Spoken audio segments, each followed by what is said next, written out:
आजकल आपका कोई भी काम हो, कोई भी दुख दर्द हो, किसी से कोई भी अनबन हो, आपका काम नहीं निकल रहा हो, बड़ा आसान सा एक तरीका आपको बता देते हैं। एक कागज पेन उठाओ, एक लेटर लिखो और बस एक लाइन उसमें डालनी है। कन्हैया लाल हत्याकांड याद है ना? सर तन से जुदा कर देंगे, बस आपका काम हो गया।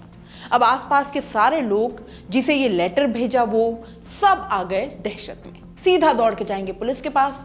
पुलिस का दिमाग खराब और उनका समय भी खराब, और बात निकलती है आपसी मनमुटाव की, या फिर धंधे की, और या फिर निकलती है वर्चस्व की। मामले को कैसे भी करके हिंदू मुस्लिम रंग दे दो बस। उदयपुर में 27 दिसंबर की रात घर पर पथराव और सर कलम करने की धमकी देने के मामले में पुलिस ने 2 लोगों को गिरफ्तार किया। धमकी देने के आरोपी पीड़ित व्यक्ति के पड़ोसी ही निकले। एसपी विकास शर्मा ने सोमवार को पूरी घटना का खुलासा किया। एसपी ने बताया कि आरोपी देवीलाल और जितेंद्र पीड़ित गोविंद पटेल के पड़ोसी हैं।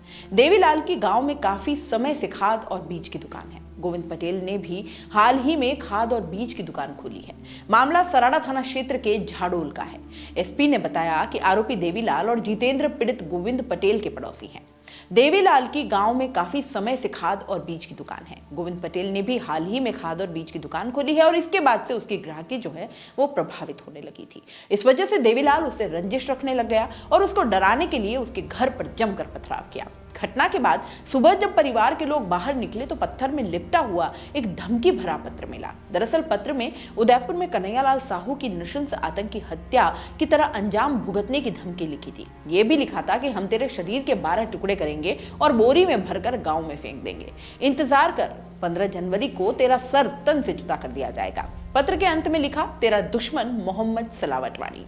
इस घटना से पीड़ित परिवार इतना सहम गया कि पूरी रात पीड़ित घर में ही छिपा रहा। गोविंद ने रिपोर्ट में बताया था कि मोहल्ले में मेन रोड पर उसका मकान और दुकान है। रात 2 बजे के करीब 3-4 लोगों ने दुकान और मकान पर करीब आधे घंटे तक पथराव किया।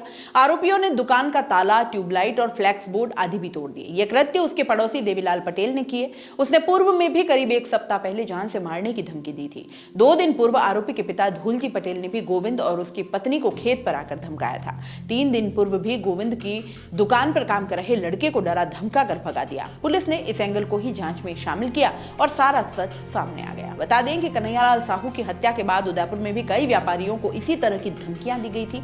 यहाँ एक कपड़ा व्यापारी और एक सलून संचालक को भी सर तन से जुदा करने की धमकी भरे मैसेज मिले थे। हालांकि अभी तक इस मामले में पूरी तरह से कोई खुलासा नहीं हो पाया है। अब आप सोचिए कि ये कितना घिनौना है। जब ये कांड हुआ था, क्या हाल हुआ था उस परिवार का। पूरे उदयपुर का, पूरे देश में उदयपुर का नाम छाया रहा था।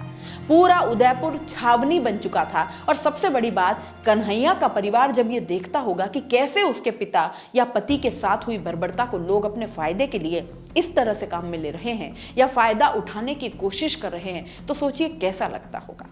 आपने तो देखा है केवल, उन्होंने भुगता है और आज भी भुगत रहे हैं। उनका एक इंसान चला गया उस घर से, क्या यह तरीका सही है?